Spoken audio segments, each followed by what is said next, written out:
Hello everyone, আসসালামু আলাইকুম। কেমন আছেন সবাই? Hope you are doing well. ঈদের ছুটিগুলোতে সবাই নিশ্চয়ই রিচ ফুড খেতে খেতে অনেকটা হাঁপিয়েই পড়েছেন, ঠিক তো? আজকে আমি তাই হাজির হলাম একটি নিউ হেলদি রেসিপি নিয়ে, Chinese chicken veggies. Okay, let's start. ফার্স্টে আমরা কিছু বোনলেস চিকেনকে কিউব কিউব করে পিস করে নেব অ্যান্ড চেষ্টা করব যেন প্রতিটা পিস সমান থাকে, তাহলে আমাদের কুকিংয়ের পর দেখতে সুন্দর লাগবে। ওই যে কথাই আছে না, আগে দর্শনদারি পরে গুণ বিচারি।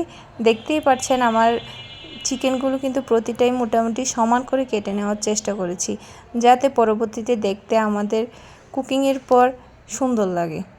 ওকে, let's get into the second step. Okay, এখন আমরা বোনলেস চিকেন কিউবগুলোতে একে একে soya sauce, then chili powder and salt add করে ভালো মতো মিক্স করে নেব। ফার্স্টে আমি স্পুন দিয়ে মিক্স করার চেষ্টা করলেও পরবর্তীতে কিন্তু হাত লাগিয়েই ভালো মতো মিক্স করে ম্যারিনেট হতে রেখে দিয়েছি। চেষ্টা করব যেন কমপক্ষে 1 ঘন্টা ম্যারিনেট হতে চিকেনগুলোকে রেখে দিই, তাহলে চিকেনের মধ্যে পর্যাপ্ত পরিমাণে স্পাইসগুলো ঢুকতে পারবে এবং ম্যারিনেশনটা ভালো হবে। তবে কারো হাতে যদি টাইম শর্ট থাকে তাহলে মিনিমাম 10 to 15 মিনিটস ম্যারিনেট করে দেন কুকিংয়ে যেতে পারেন। তবে কারো হাতে যদি টাইম শর্ট থাকে তবে আমি বলবো মিনিমাম 10 to 15 মিনিটস ম্যারিনেট করে দেন আপনারা কুকিংয়ে যেতে পারেন। ওকে, তাহলে আমরা তৃতীয় ধাপে চলে যাই। আগে আমি ভেজিটেবলগুলো সিদ্ধ করতে একটা পাতিলে এনাফ পানি গরম করে নিয়েছি। দেন চাইনিজ ভেজিটেবলে খেতে ভালো লাগে এমন কিছু ভেজিটেবল, ক্যারট, পাপায়া সিদ্ধ করে নেব। আমরা কিন্তু ভেজিটেবলে বরবটি অর বিনস যেটাই বলেন না কেন ওইটাও অ্যাড করব।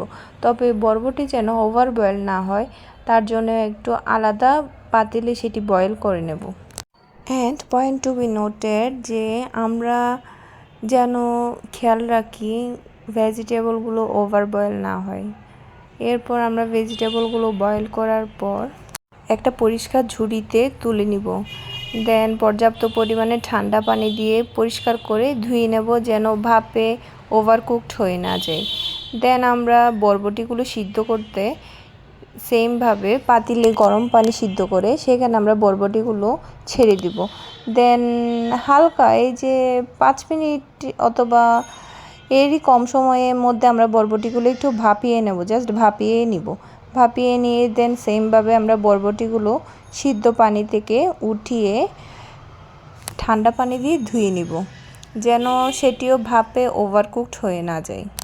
চলুন তাহলে মূল রান্নায় ফিরে যাই। তারপর আমরা একটা পাতিল গরম করে সেখানে পর্যাপ্ত পরিমাণে ঘি দেব।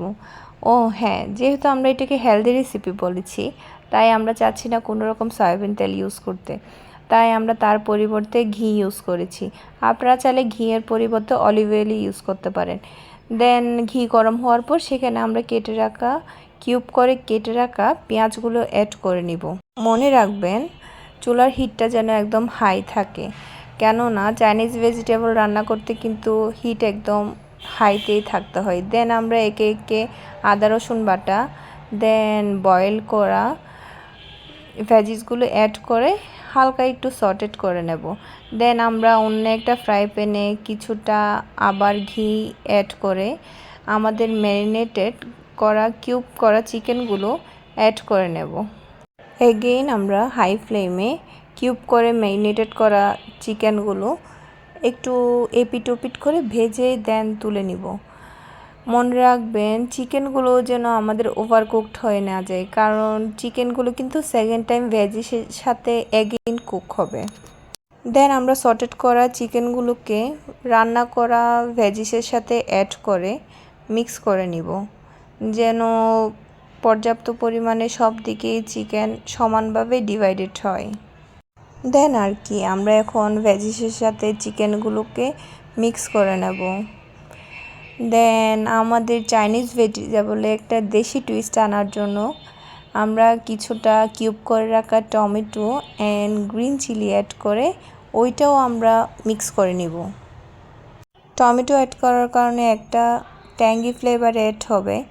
দেন গ্রিন চিলি আমাদের ভেজিসের মধ্যে একটা সুন্দর স্মেল অ্যান্ড স্পাইস অ্যাড করবে। দেন আর কি আমরা মিক্স করে নিব। এরপর চেখে দেখব লবণ ঠিক আছে কিনা। প্রথমে আমরা সয়া সস অ্যাড করেছি বলে কিন্তু একেবারে বেশি লবণ দেওয়া যাবে না। চেখে দেখে যদি লবণের ঘাটতি থাকে তাহলে সামান্য পিঞ্চ অফ সল্ট দেওয়া যেতেই পারে। দেন আর কি মিক্স করে একটু হাই হিটে সটেড করে তুলে নিব সার্ভিং ডিশে। দেখতেই পাচ্ছেন কতটা কালারফুল হয়েছে। এই ভেজিটেবলটা আপনি চাইলে ফ্রাইড রাইস, নান, গার্লিক নান যে কোনোটাতেই খেতে পারেন। খেতেও মজা, দেখতেও সুন্দর, আর প্রোটিন, মিনারেল আর ফাইবারে ভরপুর একটা মজাদার ডিশ। রেসিপি ভালো লাগলে ট্রাই করবেন আর কেমন হয়েছে জানাবেন। এতক্ষণ সাথে থাকার জন্য ধন্যবাদ। আসসালামু আলাইকুম।